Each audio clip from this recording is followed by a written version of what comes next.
السلام علیکم ورحمۃ اللہ وبرکاتہ۔ محترم احباب، آپ نے محمد علی فیضی کی سابقہ اہلیہ کی ویڈیو آپ نے دیکھی ہوگی، جس میں انہوں نے خبر دیا ہے کہ محمد علی فیضی نے ان کو طلاق دے دیا ہے۔ اسی ویڈیو میں انہوں نے یہ بھی کہا کہ ان کے طلاق میں اور ان کا گھر برباد ہونے میں احمد الفتاح کا ہاتھ ہے۔ استغفر اللہ ربی من کل ذنب واتوب الیہ۔ میری محمد علی فیضی سے بات بند ہوئے 3 مہینے ہونے والے ہیں۔ عید کے بعد سے میری ان کی بات بند ہے اور یہ محرم کا مہینہ چل رہا ہے۔ تقریباً 3 مہینے ہونے والے ہیں کہ میری ان سے کوئی بھی بات واٹس ایپ یا فون کال کچھ بھی نہیں ہوئی۔ کوئی سمجھدار انسان چاہے تو ہسٹری نکلوا کے دیکھ سکتا ہے۔ میری ان سے بات بند ہوئے 3 مہینے ہو گئے، پھر میں کیسے ان کا طلاق کرا دوں گا؟ ایک بات۔ دوسری بات، کیا مجھے نہیں معلوم کہ اگر کوئی شخص کسی کا گھر برباد کرے تو اللہ تعالیٰ اسے برباد کر دے گا؟ کوئی کسی انسان کا کاروبار برباد کرے، اللہ اس کا کاروبار برباد کر دے گا۔ کوئی کسی کو نقصان و ضرر پہنچائے، اللہ اسے نقصان پہنچائے گا۔ کوئی کسی پہ سختی کرے تو اللہ اس پہ سختی کرے گا۔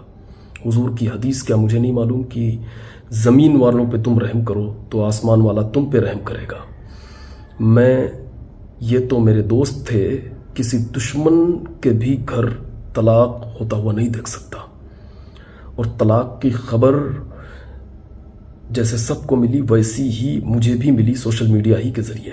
اور طلاق کے بعد محمد علی فیضی کی اہلیہ نے مجھے فون بھی کیا تھا اور میں ان کے دکھ میں برابر کا شریک تھا، اور میں نے ان سے فون پر بھی کہا کہ یہ بہت غلط ہوا، یہ قابل مذمت اور قابل لعنت عمل ہوا۔ اس فعل کی، اس عمل کی میں سخت مذمت کرتا ہوں، اور میں نے بہت سخت باتیں محمد علی فیضی کو کہیں۔ ان کے فون پر، واٹس ایپ پر انہوں نے فون کیا تھا، اس کی ہسٹری موجود ہے۔ پھر میں طلاق کراؤں گا؟ یعنی میں خود فیملی والا انسان ہوں، اور میں کسی کا گھر تباہ کروں گا؟ وہ بھی جو کبھی میرا دوست تھا، اس کا گھر تباہ کروں گا؟ استغفر اللہ الیاذ باللہ۔ یہ شاید انہوں نے ٹینشن میں، ڈپریشن میں یا کسی دباؤ میں یہ بات انہوں نے کہہ دیا۔ اس سے انہیں، اگر اللہ سے ڈرتی ہیں تو توبہ کرنی چاہیے، یا انہیں کم سے کم کوئی ثبوت دینا چاہیے کہ ہاں میں نے کیسے ان کا گھر برباد کیا۔ جب 3 مہینے سے میری ان کی بات ہی بند ہو گئی اور ہماری ان کا قطع تعلق ہو گیا ہے، پھر اس میں میرا کہاں سے کوئی عمل دخل ہو سکتا ہے؟ دوسری بات، نکاح والی، تو نکاح بر بنائے مجبوری اس میں شریک ہونا پڑا،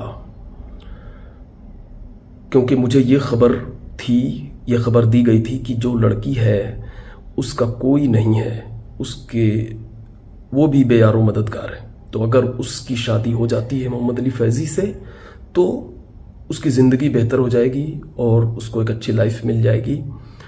تو اس وجہ سے اس نکاح میں میں شریک ہوا اور پڑھایا۔ اگر اس پر کسی کو کوئی تکلیف ہے، چاہے جائے کہ یہ شرعاً کوئی قبیح عمل نہیں ہے، لیکن پھر بھی اس پر اگر کسی کو تکلیف ہے، ان کی بیوی کو یا ان کی فیملی کو، دیگر لوگوں کو، تو اس پر میں تہہ دل سے معذرت چاہتا ہوں، آپ سے معافی کا طلبگار ہوں، چاہے جائے کہ شرعاً اس میں کوئی قباحت نہیں تھی۔ بہرحال میں خدا کی قسم کھا کر کہہ رہا ہوں، میرا رب اور اس کے پیارے نبی حضور صلی اللہ علیہ وسلم، جن کی میں نعت پڑھتا ہوں، مجھے دیکھ رہے ہیں اور سن بھی رہے ہیں کہ میں نے ان کا گھر برباد نہیں کیا، نہ طلاق میں میرا کوئی رول ہے، نہ مجھے معلوم تھا کہ طلاق ہونے والی ہے، یا ہو گئی تو جیسے سب کو، عوام کو پتہ چلا، ویسے ہی مجھے بھی پتہ چلا سوشل میڈیا سے۔ یہ میں آپ سے عرض کر رہا ہوں، اور اللہ تعالی ہمیں اس طرح کے کسی